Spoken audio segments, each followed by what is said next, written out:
Hello students, welcome to Hindi Sarathi YouTube channel. आज मैं आपके लिए लेके आई हूँ 12th क्लास की जो पुस्तक है अंतरा, उसके काव्य खंड का पाठ 3 जो एक कविता है। और इस कविता का नाम है यह दीप अकेला। और इस कविता को लिखने वाले जो लेखक हैं वो है अज्ञेय। अज्ञेय जी का पूरा नाम ये आप लोगों को पता होना चाहिए, सच्चिदानंद हीरानंद वात्स्यायन अज्ञेय। अज्ञेय इनका उपनाम है। अज्ञेय के नाम से ये कविताएं लिखते थे। और इनकी जो कविताएं होती थी वो प्रयोगवादी काव्यधारा की कविताएं हैं, यानी कि इनकी कविताओं में इन्होंने अपनी कविताओं के माध्यम से नए नए प्रयोग करे हैं, नए नए विषयों पर इन्होंने अपनी कविताएं लिखी हैं। तो अज्ञेय जी का जन्म 1911 में कुशीनगर उत्तर प्रदेश में हुआ था। तो इसी तरह से इनकी कई जो कविताएं हैं वो हिंदी साहित्य में देखी जाती है, पढ़ी जाती हैं। और इन्होंने 4 सप्तक भी लिखे हैं। सप्तक यानी कि उन एक एक सप्तक जो होता है, जैसे तार सप्तक, फिर द्वितीय सप्तक, तृतीय तार सप्तक और चतुर्थ सप्तक, इसमें 7 7 जो लेखक होते हैं, यानी कि 7 लेखकों के कविताओं का संग्रह होता है। तो इन्होंने एक नया प्रयोग किया था इस तरह से तार सप्तक निकाल कर। तो ये प्रयोगवादी कवि माने जाते हैं, यानी कि नए नए प्रयोग करने की इनकी जो है कह सकते हैं कि ये विश्वास रखते थे कि नए विषयों पर कविताएं लिखनी, जो इससे पहले अनछुए थे वो ऐसे विषय जिस पर किसी लेखक ने, किसी कवि ने कोई कविता नहीं लिखी थी। तो चलिए आज इस कविता के माध्यम से ये हमें क्या बताना चाह रहे हैं कि यह दीप अकेला। दीप के माध्यम से जो अज्ञेय जी हैं वो व्यक्ति की ओर संकेत कर रहे हैं। प्रतीक रूप में उन्होंने रखा है व्यक्ति को, एक ऐसे व्यक्ति को जो अपने ही अहंकार में मस्त है, लेकिन फिर भी वो अकेला जो है चलता रहता है और अपने जीवन को जीता रहता है। तो वह लोगों से आग्रह कर रहा है कि वो ठीक है, वो व्यक्ति जो है वो अपने ही अहंकार में चल रहा है, वो मदमाता भी, यानी कि उसके पास जो है एक अजीब सा तेज भी है। लेकिन ऐसा तो नहीं है, अगर कोई व्यक्ति अहंकारी है, अभिमानी है, तो उसको जो मुख्य धारा में नहीं जोड़ा जा सकता। तो उसको भी समाज में रहने का हक है, उसको भी समाज की मुख्य धारा में जीवन बसर करने का हक है। तो इस दीप के माध्यम से ही कवि उस व्यक्ति के प्रतीक रूप में हमें कविता बता रहे हैं और समझाने का प्रयास किया है। यह दीप अकेला स्नेह भरा है, गर्व भरा मदमाता, पर इसको भी पंक्ति को दे दो। यानी कि जब को दीप जलते हैं, कहीं भी हम देख सकते हैं, जैसे नदी में हम जैसे हरिद्वार या गंगा जी वगैरह हम जाते हैं, तो वहां पर बहुत सारे जो है अनेक दीप जलते हैं। लेकिन कोई दीप ऐसे होते हैं जो पानी के बहाव की वजह से या फिर किसी भी कारण से वो अलग ही जो है चला जाता है दीप, यानी कि वो अकेला है, लेकिन वो टिमटिमाता रहता है, यानी कि वो बुझता नहीं है, लेकिन फिर भी वो अपने जीवन, यानी कि अपनी दीपों की जो पंक्ति है उनकी जलधार में वो वापस आने का प्रयास करता है। तो यहाँ पे कवि यही कह रहा है कि ये दीप अकेला स्नेह भरा, ये जो दीपक है इसमें भी स्नेह है, इसको इसमें भी जो है उज्जवल होने का, प्रज्वलित होने का एक स्नेह है। और इसके अंदर जो गर्व भरा है, यानी कि एक अभिमान है, एक गर्व है, उसी की वजह से ये मदमाता है, यानी कि चमकता है, टिमटिमाता है। पर इसको भी पंक्ति को दे दो। क्या हुआ अगर ये किसी भी वजह से, चाहे अपने अहंकार की वजह से, अभिमान की वजह से, व्यक्ति के लिए प्रतीक रूप में यहाँ पर समझाने का प्रयास कर रहे हैं कि अगर किन्हीं परिस्थितियों के वश में आकर वो अहंकारी और अभिमानी बन गया है और अपना अलग ही जो है अलग विचारधारा अपना ली है, तो लेकिन ऐसा तो नहीं है कोई भी जो व्यक्ति है उसको हम समाज से बिल्कुल ही अलग कर दे।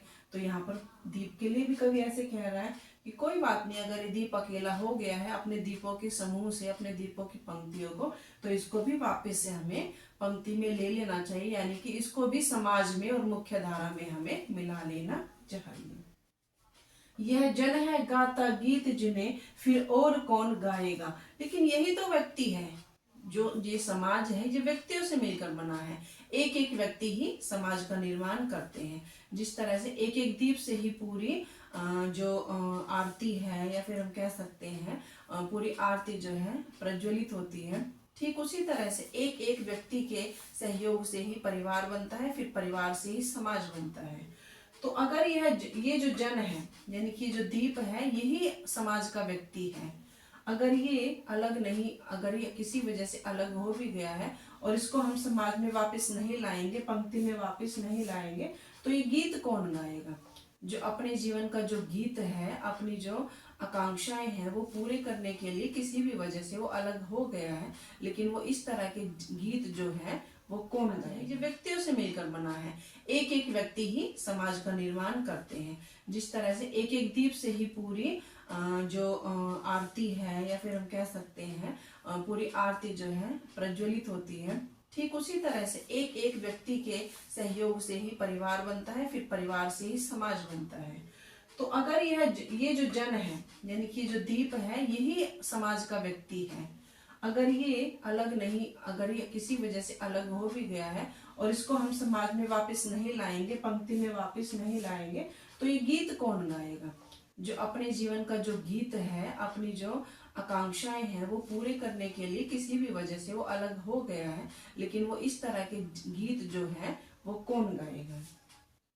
पंडुबा ये मोती सच्चे फिर कौन कृति लाएगा। पंडुबा यानी कि गोताखोर जो समुद्र में गोता लगाने वाले जो पंडुब्बे होते हैं, वही जो है उनमें ही सामर्थ्य होता है कि वो समुद्र की गहराइयों में और पानी के तल तक जो है जाते हैं और वहीं से जो है नई नई चीजें खोज कर लाते हैं जिनमें मोती भी होता है।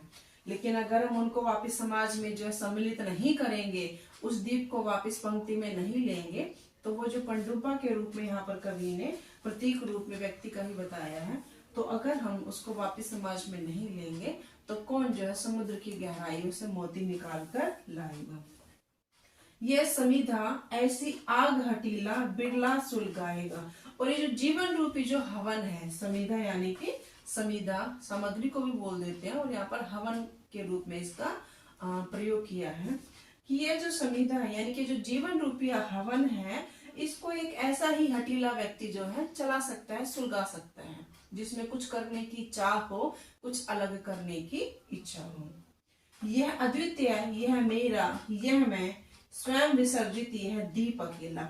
हम जो है सभी अपने अभिमान वश यह मेरा है, ये हमारा है, इन सब में लगे रहते हैं, लेकिन फिर भी हम स्वयं जो है सारे दुखों से पार पा जाते हैं। हमारे जीवन में बहुत सारी कठिनाइयां हमें समय समय पर मिल जाती हैं, तो हमें उन कठिनाइयों से निराश नहीं होना है। अगर इस तरह से कोई भी व्यक्ति को किसी भी वजह से हम निकाल देते हैं समाज से बाहर, और एक जो दीप है उसको पंक्ति से बाहर कर देंगे, मुख्य धारा से अलग कर देंगे, तो ये जो दीप है ये किस तरह से जलेगा, यानी कि जो जीवन रूपी जो दीप है ये बुझ जाएगा और ये नहीं जल पाएगा।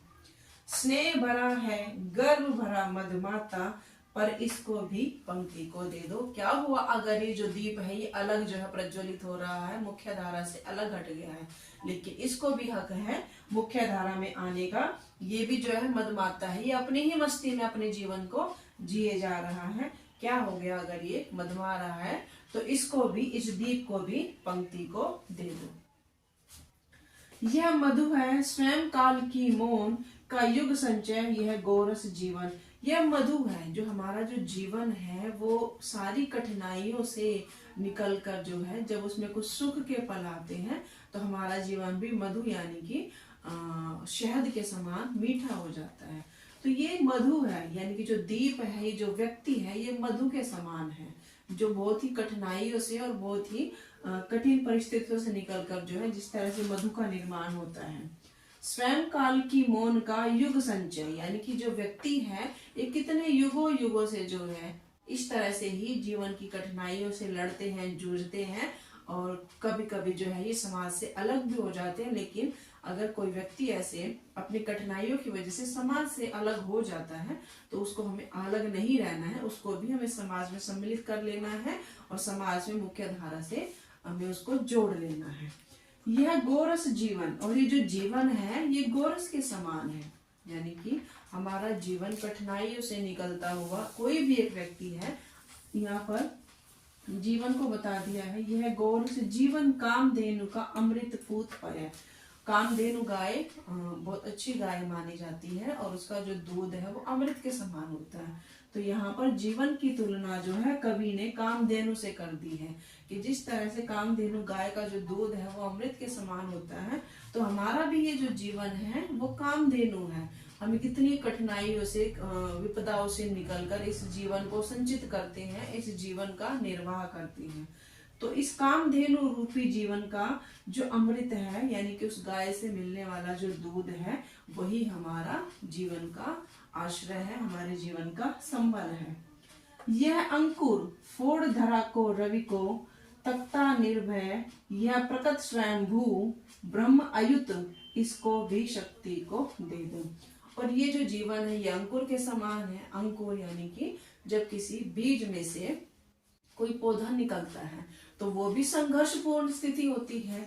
जब बीज में से पौधा बनना शुरू होता है तो बीज को हम डालते हैं, वो मिट्टी के नीचे होता है, यानी कि कठोर भूमि के नीचे बीज होता है। लेकिन जब उसका अंकुरण होता है, जब उस बीज में से पौधा फूटता है तो अपनी पूरी शक्ति के साथ जो है बीज निकलता है और उस धरती को फोड़ता हुआ उसमें से जो है अंकुर निकलता है।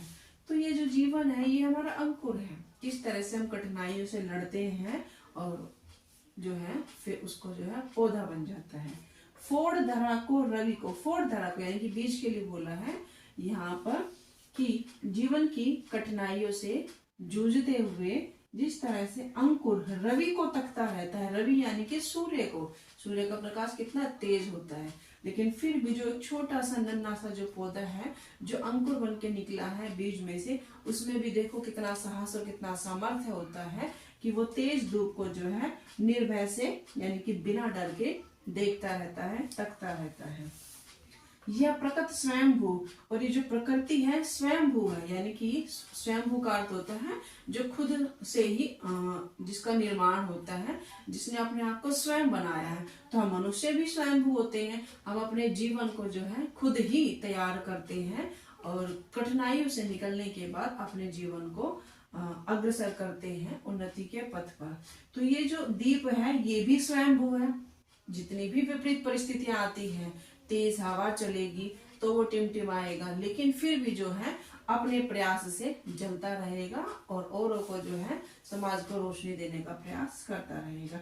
ब्रह्म अयुत इसको भी शक्ति को दे दो। और ये जो दीप है यही है ब्रह्म स्वरूप है, क्योंकि जो ब्रह्मा जी जो है उनका जो माना जाता है कि ओम का जो नाद है वो पूरे संसार को जीवित रखता है। जब इस संसार से ओम का जो स्वर नाद है वो समाप्त हो जाएगा तो कहा जाता है कि सृष्टि भी समाप्त हो जाएगी।